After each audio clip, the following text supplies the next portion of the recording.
Hi, I'm Danny Valancourt, and this is Overthinking It. Today we're going to be talking about my favorite topic, the Watchmen. It quickly became my favorite all-time comic book, or graphic novel, I guess, to be a little more precise about it. It blew my mind away. It blew my mind originally just because it's a great story. Because it was such a great story, I kept on going back to it, kept on reading it, and then the movie came out, you might remember, and it was not what I expected it to be. So what I'm going to be talking about today is something that really stood out to me when I watched the movie and why a certain scene failed so miserably to capture what was being portrayed by the book itself. You might remember that the Silk Spectre 2, as a lot of people like to call her, goes to Mars to talk to Dr. Manhattan. In the movie, she says, "Do that thing you do, make me remember," something to that effect. That piece right there, it's a very small part, just a couple seconds, spoken line. It really kind of stood out to me because it's one of my favorite parts of the whole book, right? I went back to the book and I read it and I said, well, why am I experiencing this cognitive dissonance between what I saw on the screen and what I'm reading here in the book?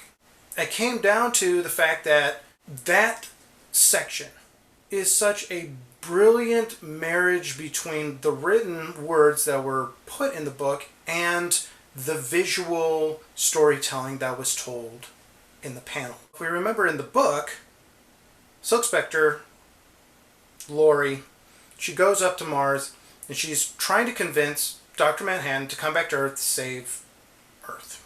And he doesn't want to, obviously. He said, screw it, I'm out.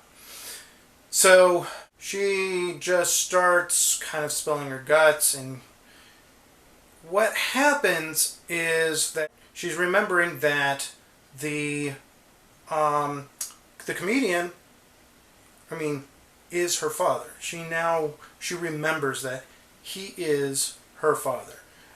With everything that happened between her mother and the comedian. So there's a lot going on there. There's a lot to unpack.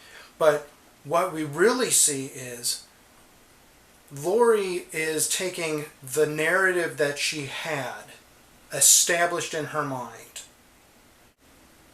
and she's tearing it away. But what are we seeing in the visuals?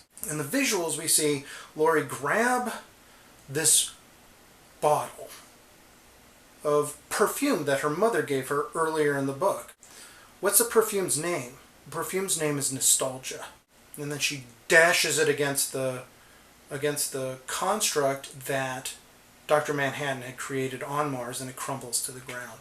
When you take those two together, what you get is something very powerful. Laurie's mother has always kind of spoken well about the old times and glossed over all the bad stuff that happened to her back then. She has created the nostalgia of how Laurie thinks of the past. Laurie's got some problems with the past, but she has this built-up feeling about the past that isn't completely true. But it allows her to remember the past more fondly than it actually was. And that is mirrored by the fact that Laurie's mother gives her a bottle of perfume called Nostalgia. And it isn't until Laurie, when facing Dr. Manhattan, has that bottle in her hand and flings it away from her and comes to grips with what actually happened, that the comedian, a man that she hated, is her father, that she's able to reach Dr. Manhattan and get him to come back. Now, that's not it. That's pretty good right there. That's amazing, marriage of storytelling that's both, the written word and the visuals that are kind of presented. But let's take it even one step further, right? Because what happens, she casts away her nostalgia, and what does it do? It hits Dr. Manhattan's creation on Mars, and it crumbles it to the ground. Now, Dr. Manhattan's a very logical character. He's all about science. He sees things on a molecular level. He understands everything intrinsically. But it also is the thing that distances him from his humanity. Right? He doesn't live on Earth anymore because he can't interact with it anymore. He can't interact with humanity, with the reality of what the world is.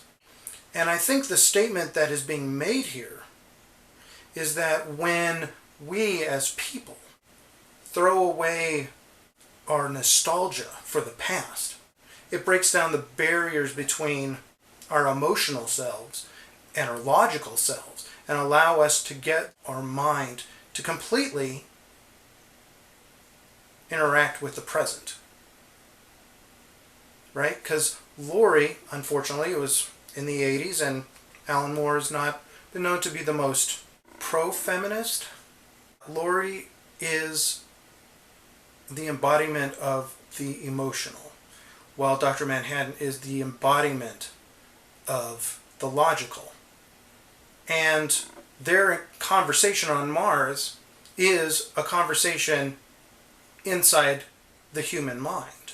And they are not meeting and able to kind of deal with the problems that are happening in the real world because Laurie holds on to the nostalgia of the past, and Dr. Manhattan has built up walls of logic that keep him from interacting with the present.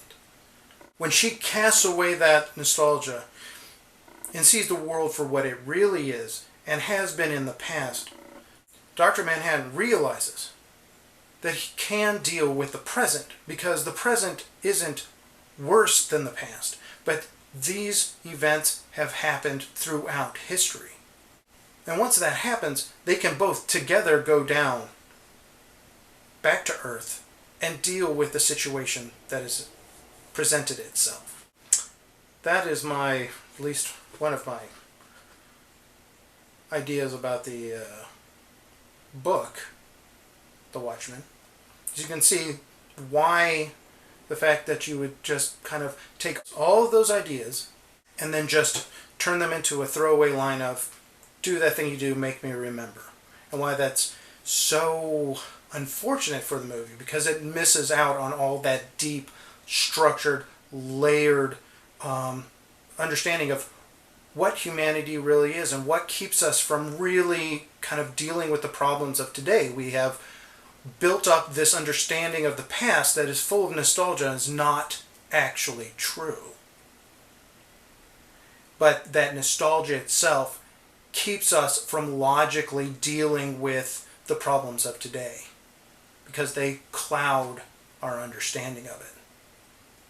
And it's only until we throw away our nostalgia that our logic is freed, the logical mind is freed to be able to deal with the problems of today. So, I hope you liked that video. If you do, please click on the like button below. If you'd like to see more content like this, please subscribe.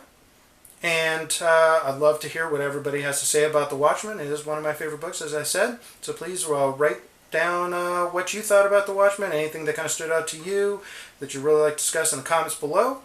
And I know some comments might say I'm overthinking it, but that's why I named the show what I named it. So, thanks for watching, and I'll see you guys next time. Thanks.